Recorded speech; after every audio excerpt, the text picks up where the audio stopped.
ઉભારો રૂપ સુંદરી. વાહ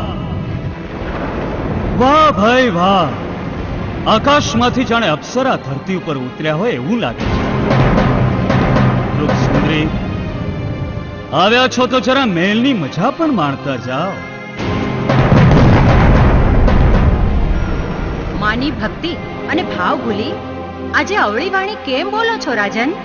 અરે રૂપમતી, તારા રૂપના જ્વાળાએ મને આંધળો બનાવી નાખ્યો. હવે આવો, વાતોમાં સમય વ્યતીત કરવા કરતા આવો મારા મહેલ ઉપર પધારો. માં કહીને બોલાવીશ ને ત્યારે તારા મહેલ પર જરૂર આવીશ રાજન, પરંતુ આજ તું ભાન ભૂલ્યો લાગે છે. અરે રાણી, આ તારું રૂપ જ એવું છે કે ભલભલા ભાન ભૂલી જાય. ભાન ભૂલેલાને માર્ગ બતાવતા મને આવડે છે.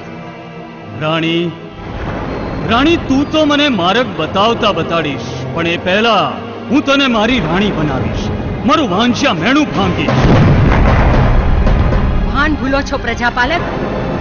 મોહમાયા ત્યજી અને માનું સ્મરણ કરી લે.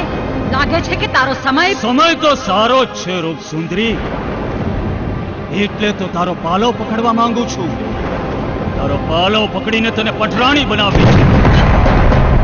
સાવધાન રચન, એક પણ શબ્દ બોલતા પહેલા વિચાર કરી લેજે. અરે મારી રૂપમતી, આ તારું રૂપ જોયા પછી તો મને એક જ વિચાર આવે છે, તને મારી માનીતી રાણી બનાવું. રાજન, વાસનાના મોહમાં તું તારું જીવન ધૂળધાણી કરવા બેઠો છે. હાડ માસની કાયાને ચૂંટવાના અભરખા રાખતો હોય ને તો તારો આખો મંઠો બગડી જશે. હજુ પણ સમય છે, સમજી જા. જીવનનો ઉદ્ધાર કરવો હોય તો ભાનમાં આવીને માંગવું હોય તે માંગી લે. માંગી લીધું રાણી, માંગી લીધું. આ રાજા પતઈએ એના હૃદયમાં તમારું સ્થાન માંગી લીધું.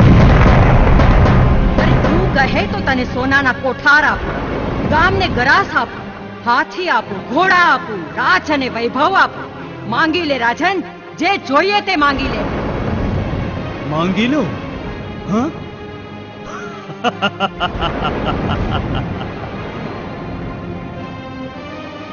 તો સાંભળો રૂપસુંદરી, આ રાજા પતઈ માંગે છે માત્ર તારો પાલવ.